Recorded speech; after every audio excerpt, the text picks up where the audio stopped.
The NBA story is one of tremendous competition, among the best basketball players in the world. No sport exists that is more demanding.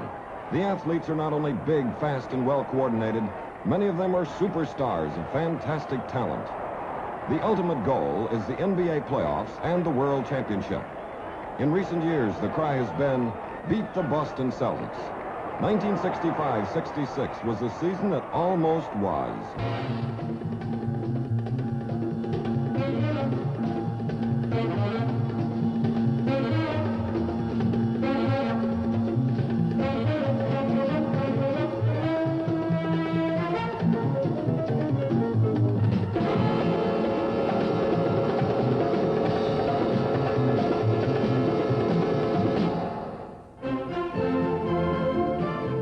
Every season starts the same way. The teams get together to draft the best players coming out of college.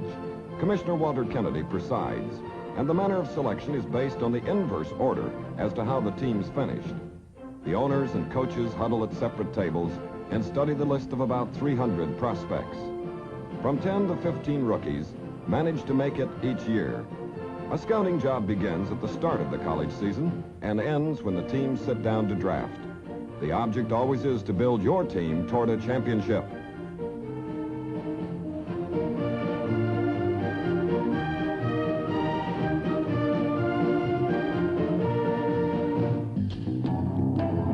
For years, the team to beat for the title has been Boston. Led by Bill Russell, the Celtics have a great defense, off which they use their sensational fast break. When Russell doesn't block, Havlicek steals. And away they go.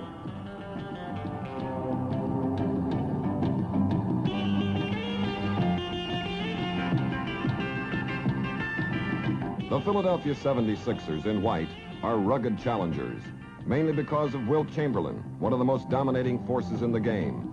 The 76ers work everything off Wilt from the pivot. Here he feeds Greer.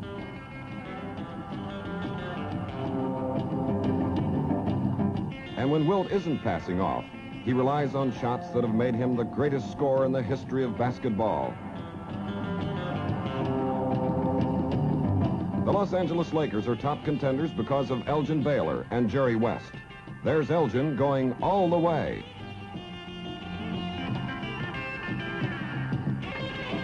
The Lakers also have good rebounding that sets off fast breaks for one of the finest shooters in the game, Jerry West. The Lakers prove there's a place for the little man as Gail Goodrich blocks a shot. And the other guard, Walt Hazzard, finishes it off. When you speak of the Cincinnati Royals, you speak of Oscar Robertson, number 14, and Jerry Lucas, number 16. Lucas is one of the NBA's best rebounders and among its top scorers. And here's the big O, Oscar Robertson, the man who does about everything with a basketball.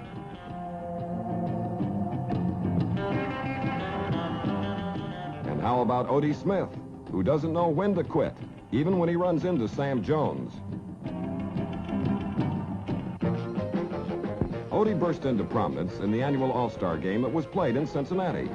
The last man named to the East squad, he ended up being voted the game's most valuable player. That's Odie making the save. And Willis Reed hits. The West featured the ball handling of guys like Guy Rogers. And there also was Jerry West, who gets some help from Big Nate Thurman when he misses.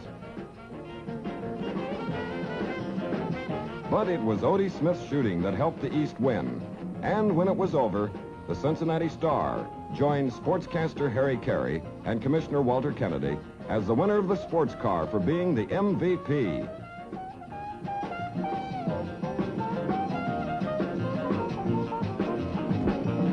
The Baltimore Bullets can also show you some valuable players, like flashy Kevin Lockery, number 22, and even flashier, Johnny Egan, number 11.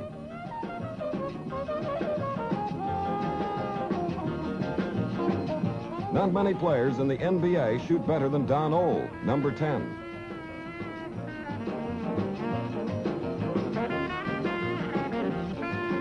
And for pure excitement, we give you Baltimore's Gus Johnson, number 25.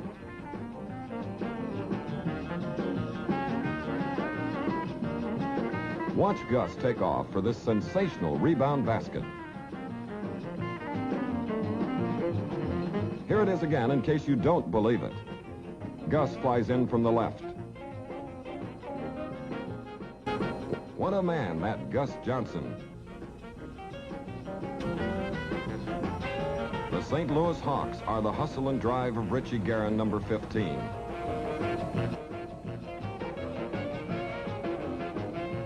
St. Louis has something else going for it in the quick hands of Lenny Wilkins, a ball-hawking Hawk par excellence.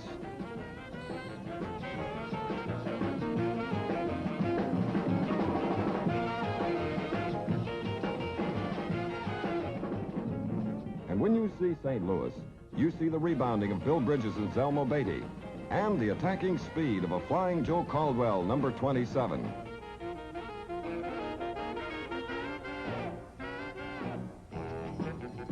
Nate Thurman, number 42, is the man you run into on the San Francisco Warriors.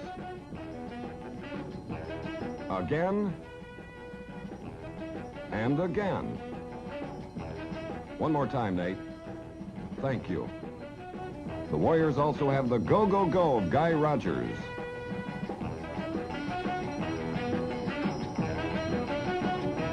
And whiz kid Rick Barry shows why he was Rookie of the Year. On the New York Knickerbockers, it is Walt Bellamy and Willis Reed who make the team go. That's Bellamy, number 8. And under the basket, Willis Reed, 1964-65 Rookie of the Year.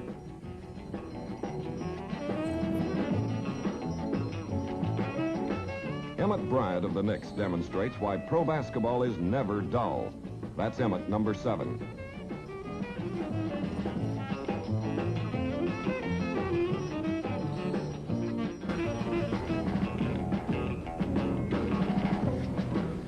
And there is number 5, Dick Van Arsdale of New York.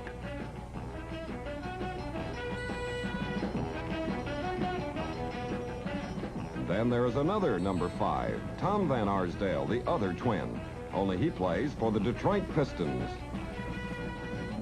The Pistons' number 14, Eddie Miles, provides the scoring punch. Eddie developed into one of the top shooters in his second year.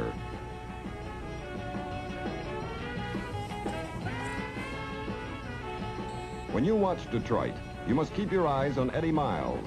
But number 22, player coach Dave DeBusschere, can also beat any defense.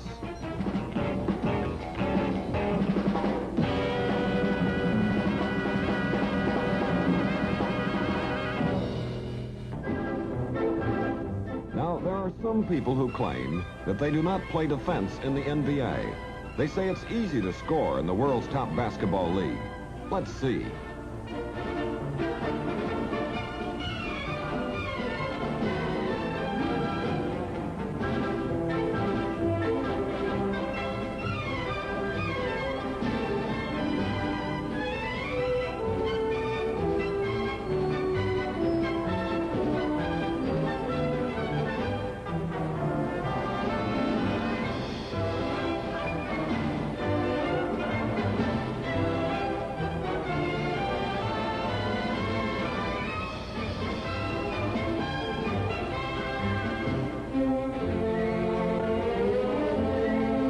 If you're lucky enough to get in close, something else might happen.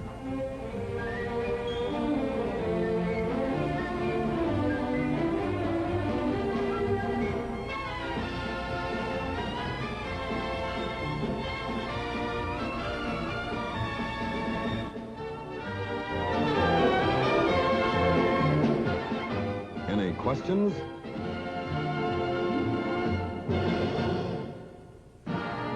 The NBA plays in the best arenas throughout the country. This includes such places as Madison Square Garden, Detroit's Cobo Arena,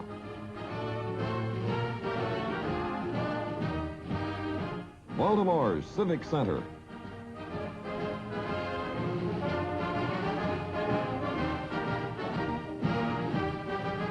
The Cincinnati Gardens. The Boston Garden.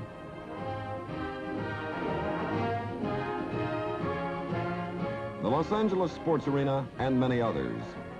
The games attract growing numbers of fans from ocean to ocean, and you'll find many famous personalities in the crowds, ranging from TV star David Janssen and his wife,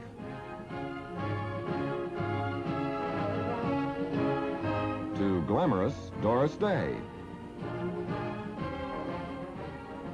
and Governor John Volpe of Massachusetts.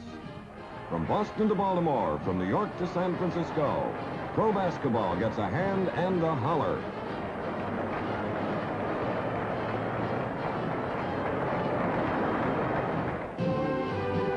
The teams travel by plane to meet their coast-to-coast schedules. And before they complete a season, they log a lot of mileage, about 350,000 miles. The coast teams, Los Angeles and San Francisco, average about 50,000 miles annually and do the most traveling of all. In short, when you're a player in the NBA, you get to see a lot of the USA.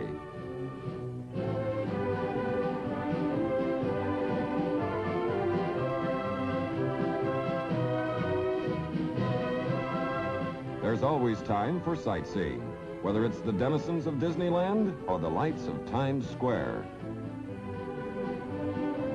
Bonanza's Little Joe and Hoss meet Baltimore's Big Bob and Little John. San Francisco's Chinatown offers the color, the cuisine, and the flavor of the Orient. For just plain relaxing, there's pool. And for plain fun, Emmett Bryant of the Knickerbockers leads some youngsters a merry chase during a basketball clinic.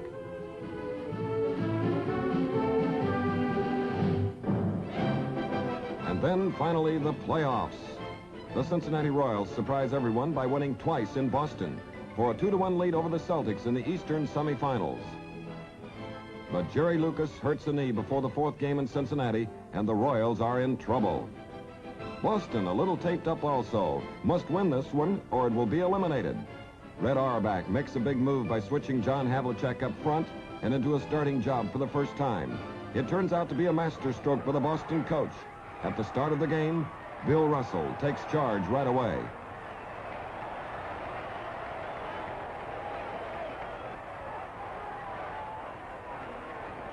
That's Bill. But Oscar Robertson answers back in typical fashion.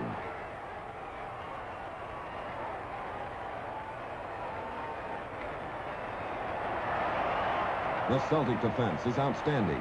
Casey Jones, number 25, gets picked off. But Havlicek, number 17, switches and jumps out to steal the ball. Siegfried goes on to score for a 58-48 lead at halftime. The Royals have trouble and more trouble with that Boston defense, even the Big O.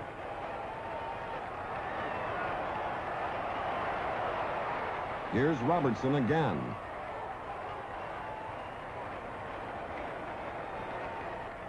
Into Jerry Lucas. Jerry is persistent. Oscar Robertson tries hard to make a game of it. He feeds Wayne Embry for the basket.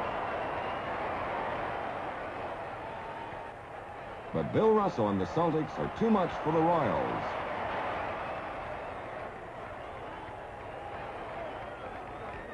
Boston wins a big one and goes on to take the series 3-2.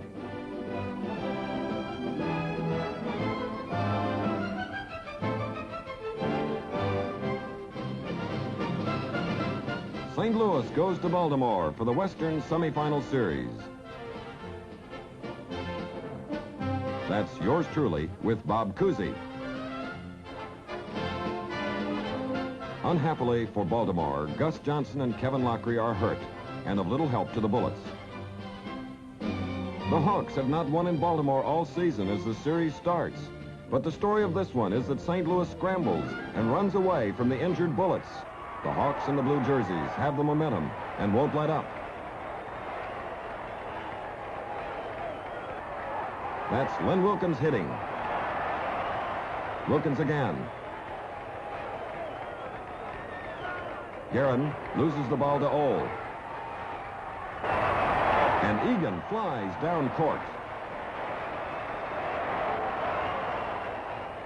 St. Louis keeps hustling. Watch Guerin prepare for a steal.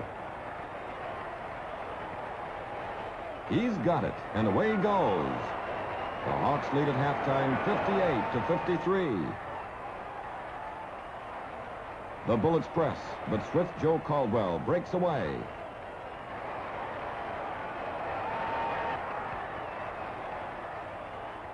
The Bullets keep firing back, and they've got stars like Don Ole who can do it.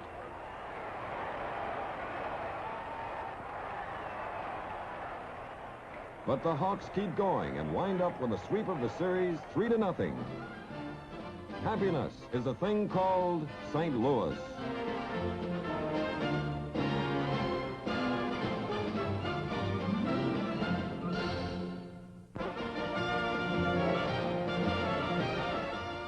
In Convention Hall, it's Philadelphia versus Boston in the Eastern Final, and this is the big one. The 76ers have cut the Celtics' 9-year string of Eastern Division titles. Can they now beat Boston and smash the Celtics' 7-year streak of NBA crowns? The 76ers have laid off 2 weeks waiting for the semifinal to finish, and it hurts as Boston gets off winging for a 3-1 lead in the series. Excitement runs high as the 76ers face elimination in the 5th game. Philadelphia in white gets the tap.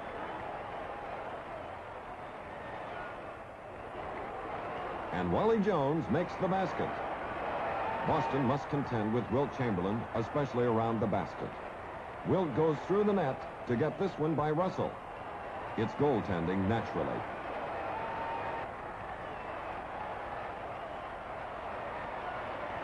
The Celtics press the ball to keep it away from Chamberlain.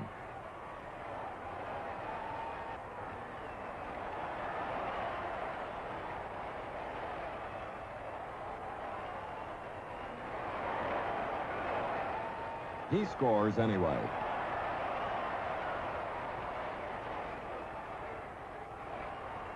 Wilt rebounds for a fast break, but there's that Celtic defense again.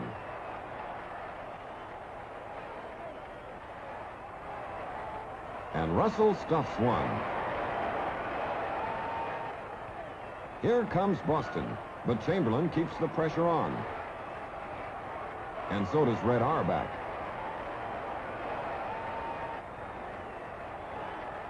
Wilt follows up a miss by Jones. And it's 61-51 Boston at the half. Chamberlain works hard and winds up with 46 points and 31 rebounds. He's murder around the basket.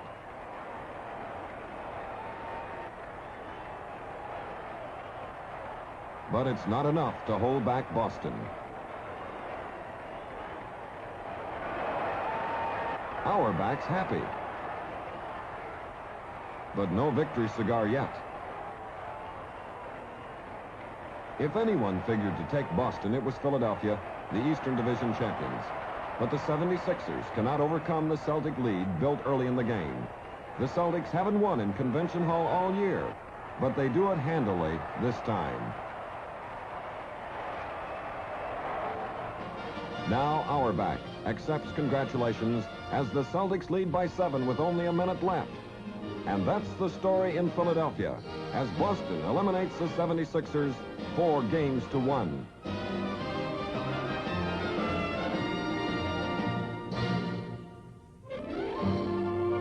Meanwhile, in the far west, the Los Angeles Lakers and the St. Louis Hawks prepare for their 7th and final game.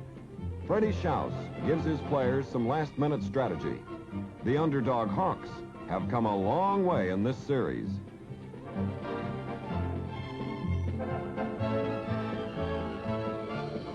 Elgin Baylor gets the Lakers off, but St. Louis still leads by 1 at the half. Baylor and West keep plugging. Elgin screens for Jerry. Then releases to take a wide-open pass for the basket.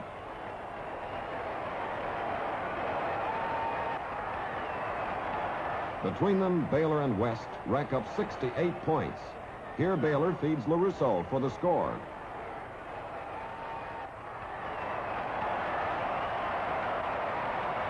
But the Hawks hang in there.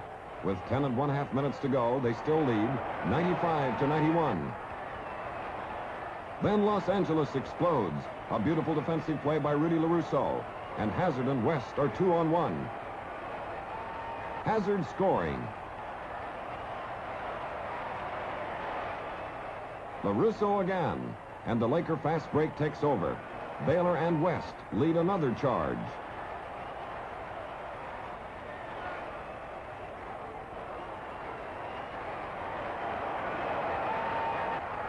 A crucial play is made by little Gail Goodrich, who steals the ball and fires to Baylor.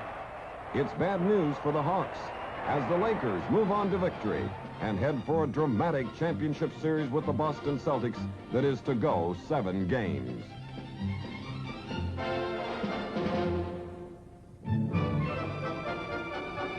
By the time the Celtics and Lakers dogfight to the 7th and final game, Bill Russell has been named to succeed the retiring Red Auerbach as coach for the 1966-67 season. Meanwhile, the headaches belong to Red for one more game. And to Fred Schaus of the Lakers.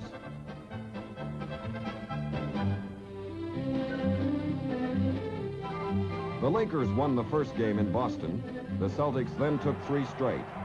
But L.A. came back to win the next 2 and tie the series at 3. So here we are as the do-or-die final starts.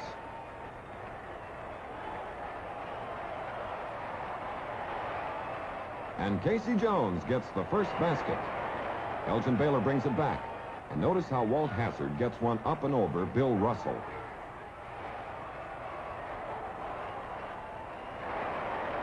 Auerbach has some anxious moments. Jerry West sets up more trouble. Leroy Ellis, number 25, picks off Havlicek. West swings around toward Bill Russell and then pulls up for his jumper.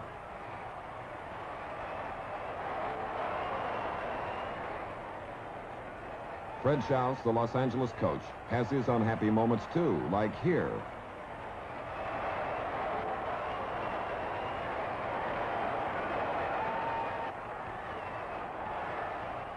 Gail Goodrich is the littlest Laker, but he helps.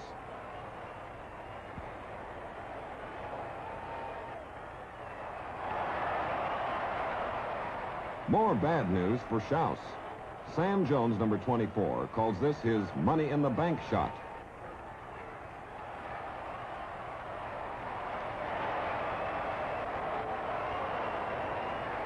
Bill Russell goes all the way.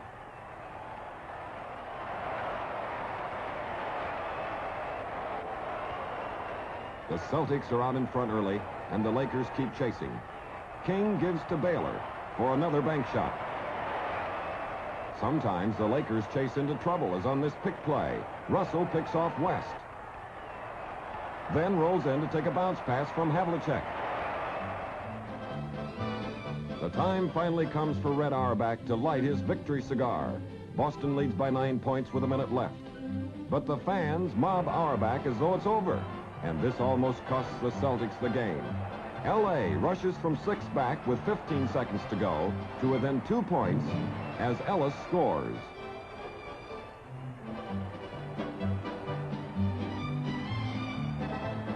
But Casey Jones kills the remaining seconds. The Celtics have won, and there's bedlam in Boston again. World champions of basketball for the 8th successive year.